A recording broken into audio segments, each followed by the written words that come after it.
Hello, everyone, and welcome to Garden Gossip, the home and garden show, with your hosts, Lisa and Nancy, editors of BigBlendMagazine.com.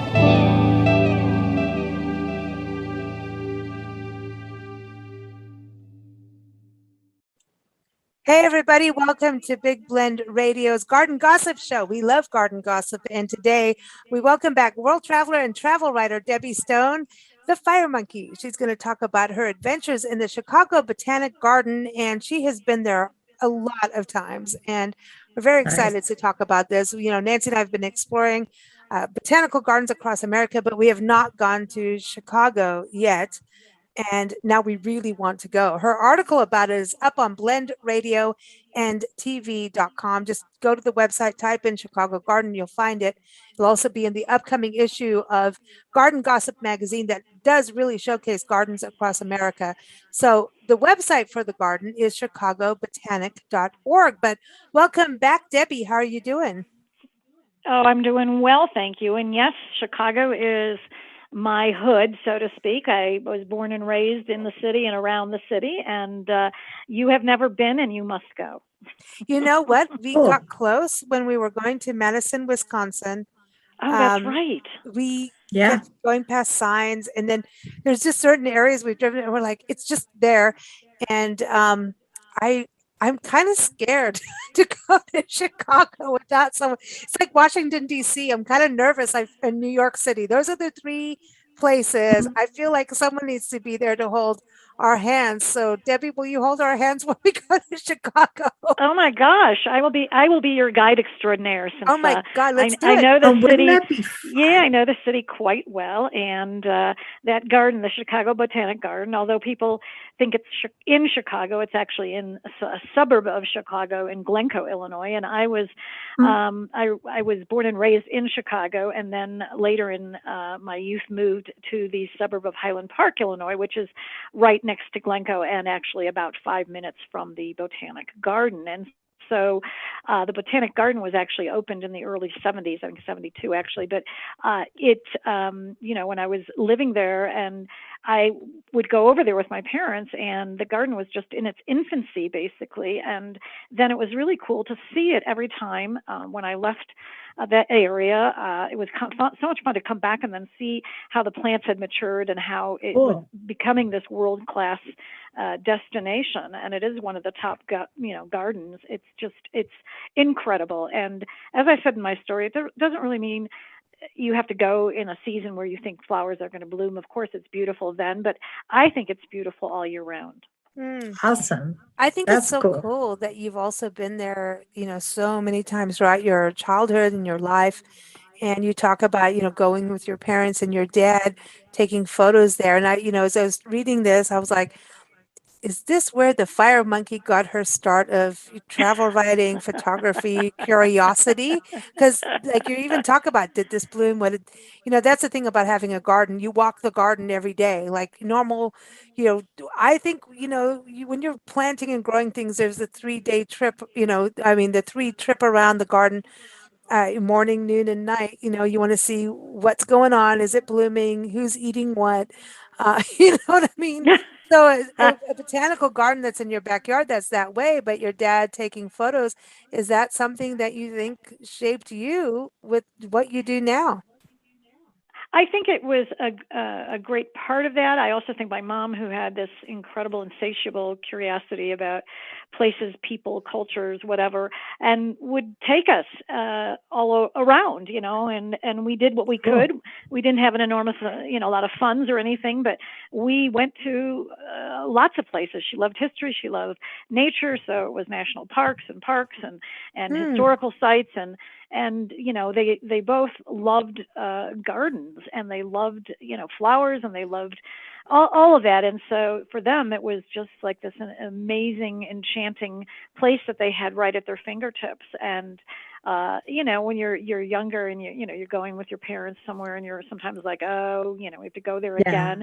But it was like it was really interesting because my parents would point out and they'd say, look, the last time we were here, this wasn't happening, or look how this is filled in now in this whole area, and look what they've done here, and look, it's wintertime, and yet there's life here, and it's look at the shadows and the colors and the hues. And my dad would talk about photography in that respect, and so it really gave me a set of new eyes to see things.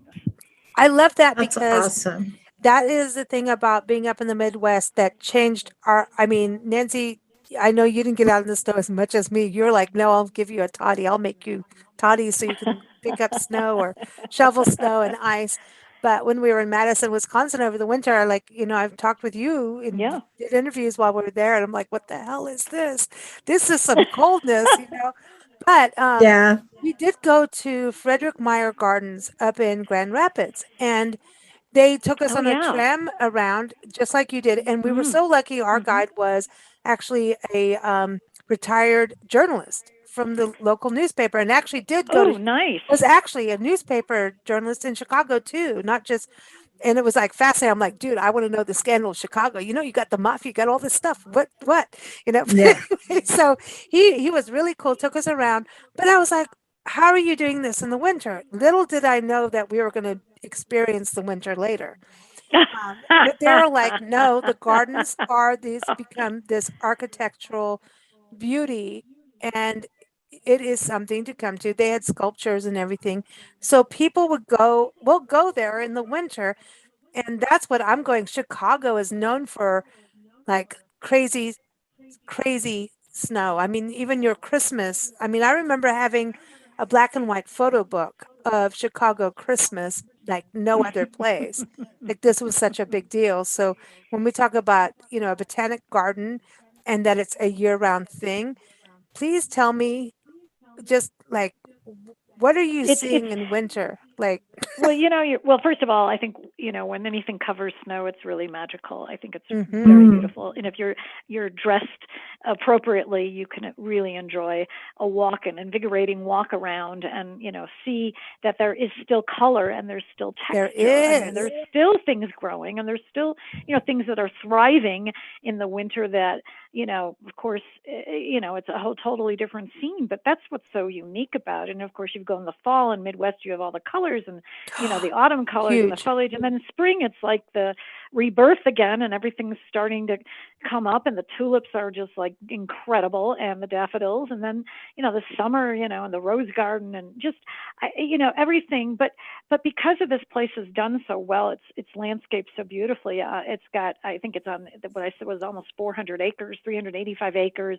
There are little islands, 9 islands, and there's lake shoreline. There's water and Wow. waterfalls, and there's such diversity in that landscape. And you also get this incredible Japanese garden that is just magnificent. And there's also even a touch garden, which I failed to even mention in my story, but that's a place for people to go and really, it's a sensory type of thing, and you can really I feel love and those. touch, and I think those Mm. are wonderful too. And this place also, they created a whole educational center. So there's botanical research, there is horticultural therapy, there is a school there, and so to me, Wow. they've taken something and they've just completely hit it out of the park in terms of what you can offer people, instead of people thinking, oh, I'm just going to be walking around looking at a bunch of flowers, or what I mean. It's not, and it's very magnificent. I urge anybody, if you go to the Windy City, that you take the opportunity. It's probably maybe 40 minutes, 35 minutes outside the city. It's something that you can do. Mm. Mm. I love this because, just like you're saying, it's so interactive. And I Yes. love that. I think the gardens have learned to do that, Yep. just around the country. They've learned we need to be Yes. interactive. And having sensory gardens like you're talking about is a big deal for kids to get involved and understand things. But also, I have friends that are blind, I have friends who are Yes. deaf, and you just need to have that touch feel to really experience. And I think that's what's so beautiful about this. The kids part of the gardens, that's Nancy's favorite. Yeah, I Oh, love the Isn't kids that part. dragons, right, Nancy? That's her thing, dragons and well, Well, dinosaurs and everything. no, it's and it's fun. also kids can I mean, the texture of of foliage is amazing. Some of it is like Hmm. really rough, and some of it's rubbery, and some of it's really light and feathery. And so for kids to see that, and then to be able to touch it and feel it, is, to me, you're taking it just to another level for people. And I think it also impacts or imprints so much more when you can allow as many senses as you can to learn from. Yeah, The I other thing, think, sorry, that go no, ahead. I think that I like the kids part because I think we forget to access that part of us, the kids part where everything Right. is new and wonderful and you get to experience it.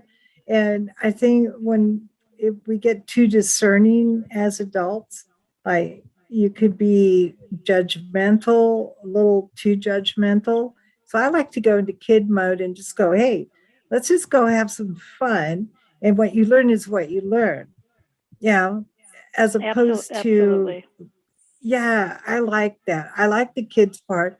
And also, I always feel that the kids should always have a part where they get to enjoy and learn by Absolutely. enjoying, not learning by um, somebody telling them you must learn this. They And learn it's what so they learn on their and own. yes, and I think it's really important that they have that experience too. And Yeah. it will make it so much more impactful. And I think people sometimes Mhm. think with gardens that, oh, this is a sophisticated place, you have to know a lot about botany, or you have to be, No, you whatever it don't. is. I Yeah. don't I'm not, I'm not somebody who runs around and can say that's a ficus, or that's a whatever. I just, those are Yeah. gladiolas, whatever. I'm not really concerned with the name. Sure, names are nice, but, and if you want to know, they're labeled and identified, and you've got the Exactly. Latin, and you've got everything about it. If you want Yeah. that, that's fine. Or you can just go in there and appreciate it for just that Yeah. experience. Mm. And Exactly. botanical gardens, the thing too is you get these different, vibes of different regions, different styles. Every garden has a Absolutely. thing. I want to just do say this about Chicago, which is really unique. 6 miles of shoreline, lake shoreline. I mean, it's on 385 Yep. acres. This is in your Yeah. article. You say, and around 9 islands with 6 miles of Yep. lake shoreline. Which, Yep. what other garden has that? I'm just saying, I really don't know. And when I Mm. first started, in infancy, and then they got more land, and they were able to acquire more, and able to do more and design more. And like it has become just a real centerpiece, a real showcase for the region, I think, and for the country as well.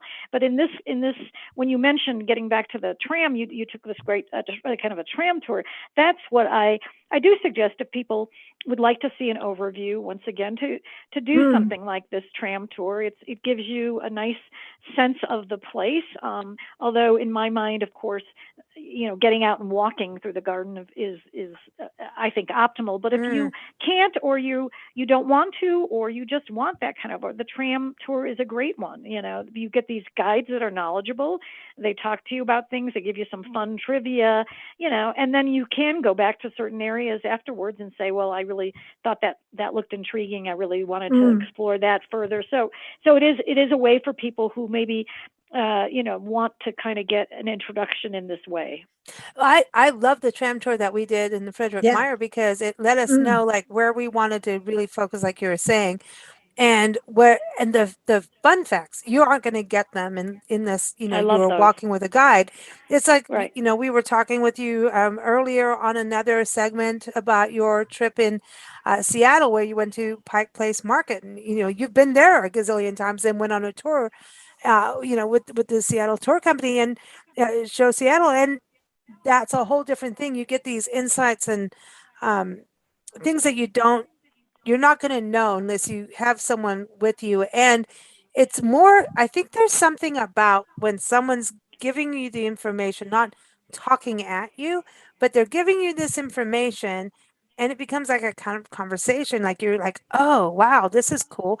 This strikes like my interest, or I didn't know, which is the biggest thing. Like for Nancy and I, why we have Big Blend. I didn't Right. know I was actually interested in XYZ. you know? Right. You Right. don't know sometimes unless you go on something. You may have bypassed an entire garden not knowing that you're actually really interested in it. You know what I mean? You Right. go, I only Right. like big flowery flowers, you know. Right. Well, Right. maybe And then you you like find, a sensory you find garden, these you like, know. yeah, and you find awesome little places. There's little secret Hmm. gardens, or there's, Yeah. Ooh, beautiful aquatic gardens where there's lotuses and water lilies, and there's just there's the English walled garden. It's like walking back into Jane Austen, Hmm. and it's in it, so you get a sense, like you said, also of places around the world too that they incorporate, and that's wonderful too, because maybe you've never been to England before and you've never seen what a walled garden is unless you maybe have seen it on TV or in a book, and Yeah, there you for are sure. walking through it, and it's like, wow. Or Beatrice Potter books, and you're like, wow, this looks like a page out of a Beatrice Potter book. oh, I love this. And the Evening Island Garden. So that Mm, kind of brings in the region. So, right. that's one thing about botanical gardens. They always play, hello, this is what our area is like, but here's what everybody else is doing too. But they do incorporate their area. Oh, absolutely. And the woodlands there are just really lovely. And it's just, as I mentioned, a lot of people go there for the sunsets because it's just a beautiful place to view, the lakes and the whole area there. It's quite popular for being there. Why it's called the Evening Island. Mhm. So that's a Nice. special. And that Japanese garden, I think I make sure to go there every single time I've gone. I go to the Japanese garden because that also is just I lived and worked in Japan for a while, and I have a real appreciation to the culture, but to the aesthetic, and I love it. And so it's a wonderful place to go and kind of put myself in Japan again, or go and see Hmm. the bonsai collection, which is they're very famous for as well. That's Right. interesting because, like, Nancy, I'll go to areas where they do something about Africa and we're like, There we Yes. gotta go. we got to go. And if they don't do it right, we're really disappointed. Yeah. Like, like it, you know what I mean? Like that's not what It's it's like, like. no, and it's so funny because even on Facebook, I'm watching my friends going to Americanized restaurants and eating Mexican food now in South Africa. Like it was That's so kind of there funny. when we were leaving, but I'm looking at going, okay, I really want to know, like, is this really good Mexican food in Yeah. South Africa? Like, what's going No, on? And but I want, like, remember Lisa but eating Chinese food in Kenya, and we're no, it was like, in Mexico. You got don't sick. ever do Nancy ate it. Chinese Don't food do in it. Mexico and got really sick. That was Don't not do good. it. Don't, But but don't, but don't. it's a you know what I mean? It's so when it's done well, when Yes. you were saying that you go back to this Yeah. Japanese garden and you lived in I didn't know you lived in Japan. See, listen, Fire Monkey's been around. How about Uh that? yeah. But when you go back to a place and it makes you feel like that, that's a well done garden. You know what I Yeah. mean? And That's they had. I remember reading about this. They had definite people, Japanese experts and specialists. A bonsai Japanese bonsai master. And they've had people come to really to create really the authenticity of this place. And so Hmm. to me it really that's the way to do it. Get somebody who is truly understands the design concepts, or how to train a bonsai, how any of that, and and to me then people really get a very realistic idea of what mm, it's like. Mm. I love this. This okay, so listen, Debbie, can you get pizza in the garden? Oh, I come have to on. ask. Or it's like, is that so You lame? know, that's Seriously? it's a good question, but I don't. They have a lovely little cafe there, but I don't. The last time I was there, I don't remember seeing pizza. They have some really nice salads there and some Okay. sandwiches and things. But if you want pizza, there's plenty of pizzas. I mean, there's so many pizza Is the places, deep and dish really the big deal? yeah. I mean, is it a Oh, big it's deal? huge. It's huge. Yeah. I mean, Pizzeria Une, or Pizzeria Due, and Uno, and all the famous pizza places, like especially in the downtown Chicago area and the North Side. I mean, that's where the the whole deep dish thing, got its name, and Mm. it really is deep dish. And it's good. Is it good? It's of course it's so different. People who are aficionados of the very thin crust pizza, which I love too. It's just a totally different experience when you're eating deep dish. You have to go to Chicago. Okay, Oh, I want to. Yeah. No, you see, we're not really scared, but it's just, we've been watching too much of Shameless, I suppose. But No. just saying, that's the truth. But no, honestly, Chicago to me has got to be like the history. I really want to go for the music too. Oh, The history God. of the Chicago blues is Oh, just a huge thing for me. It's my favorite style of blues, and I just, well, it's all, I can't say that because I really love the blues like deeply. But I just really, a good friend of ours had the James Cotton Club up in Chicago, and she would talk oh. about her car being buried underneath snow and not being able to get out, and all kinds of stuff. She's shown us pictures that you wouldn't believe. It just, well, I know you would believe it because you lived there and grew up there, but it's like I want to go so bad because I think it's so interesting. Last time you talked about Chicago was when you went on that river cruise with Yeah, the all the architectural the tour. Yep. skyscrapers and everything, and the Yep. history of the Great Chicago Hmm. Fire, and like all Right. of the, I mean, it's just gone through so many transformations as a city. When you think about these giant skyscrapers, and if you're on that boat floating down looking at these giant skyscrapers and the architecture, thinking that the blues came out of here, like it didn't necessarily It's didn't come out of it's there, gone but through it's famous. Yeah. but it's had, and it's, and the city itself has had such a metamorphosis over the years, and I do want to mention something.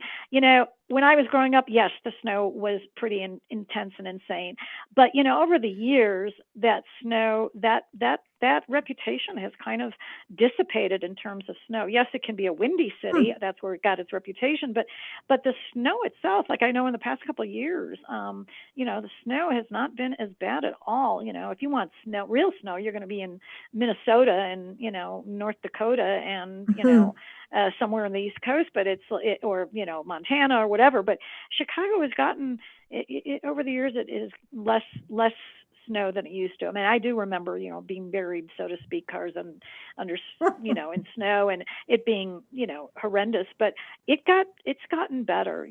It's not wonderful. I mean, it's a cold winter, but it's not as severe as it used to be. But I think, if I had to say my favorite season is probably fall in Chicago. Oh, It's wow. gorgeous. The Gorgeous. Midwest last year, Nancy and I Uh, Nancy, we went in St. Louis, we were in Indianapolis, we were in Michigan. Hmm. We went the fall, living in the Mm. Southwest now, yeah. Debbie.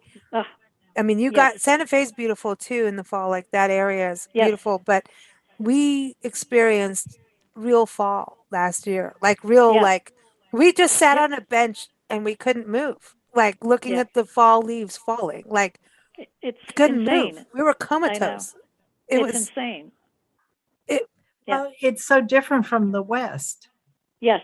Yeah. and you see the pictures, but that's different than being there. It and really the Yeah. is. and the winter thing. We ended up in a place. Speaking of Illinois, and I fell in love. I fell deeply in love with Illinois, going up to Madison and then back, and then I want to go back again. Um, Yep. we the the first time we went up, it was the day after Thanksgiving, and it was cold, and we were driving, pull over in a rest area for a couple hours. Oh no, no, what are we thinking?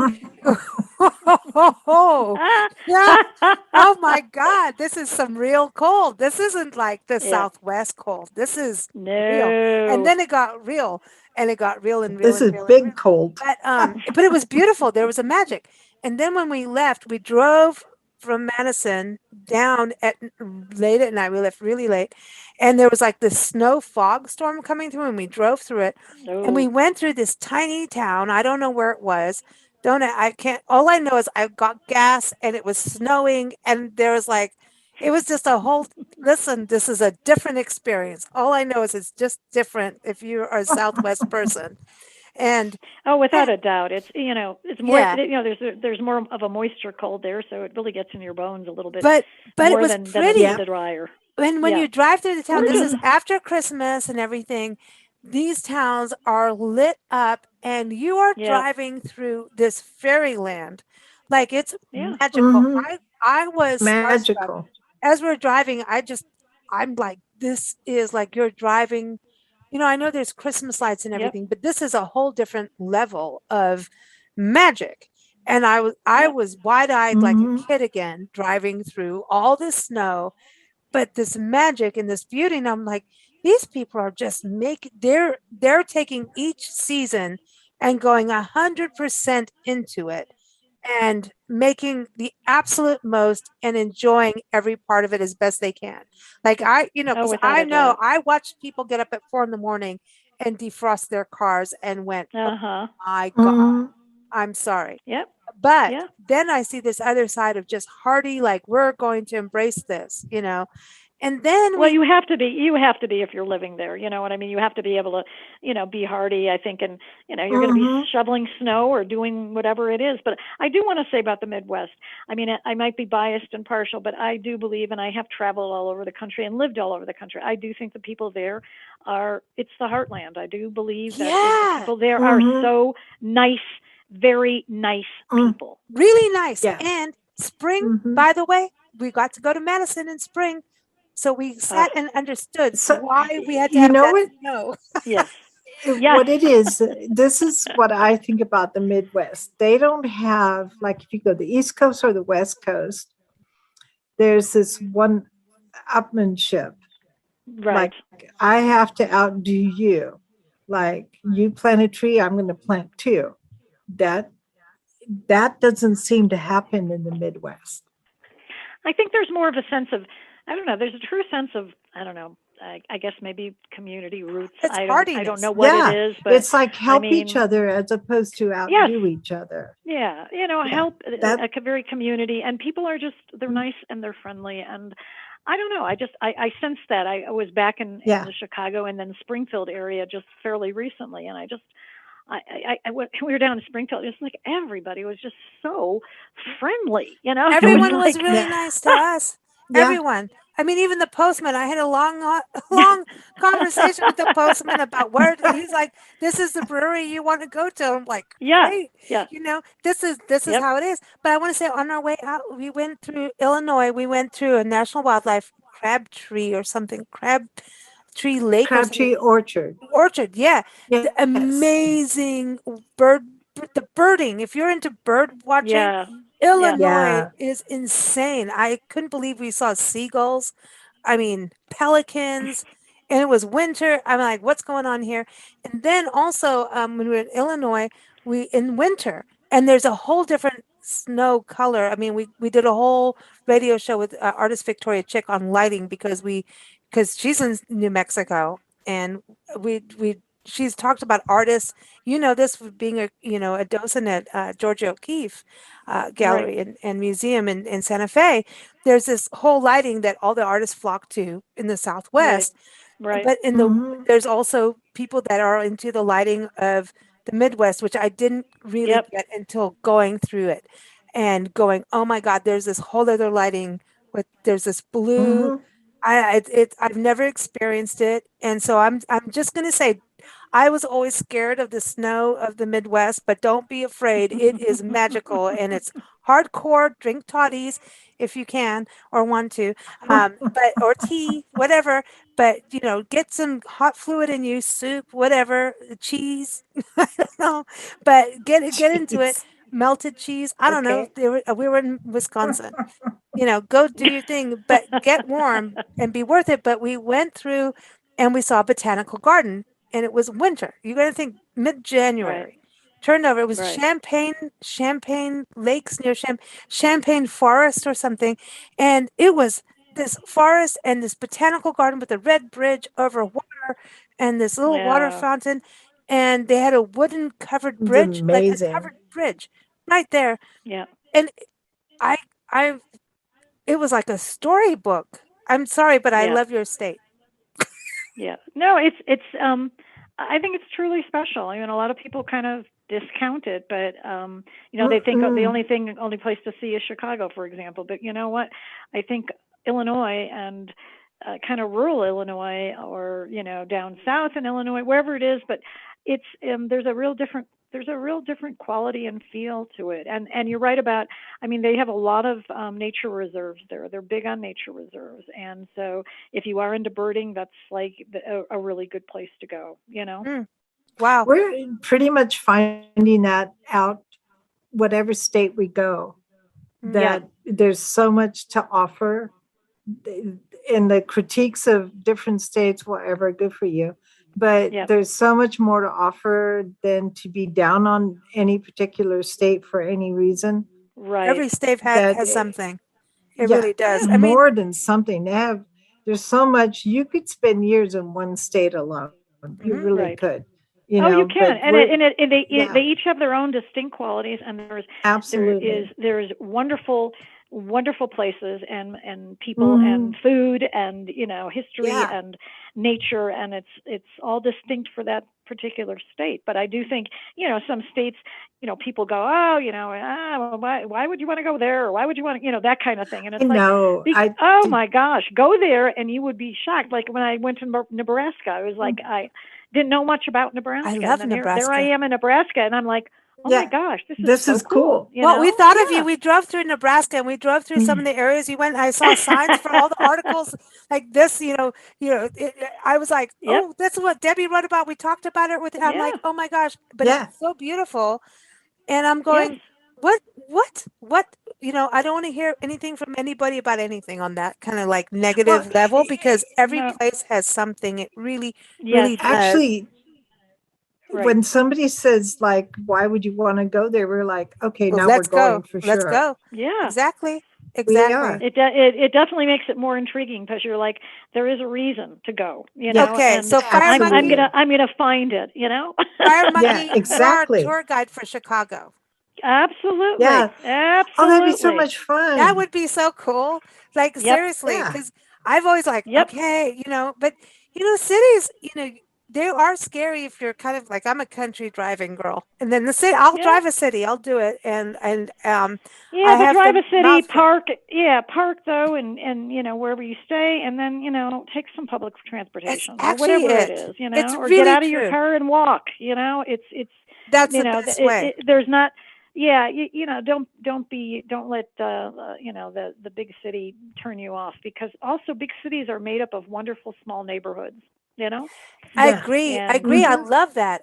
That's what we found about St. Louis too. These neighborhoods are amazing.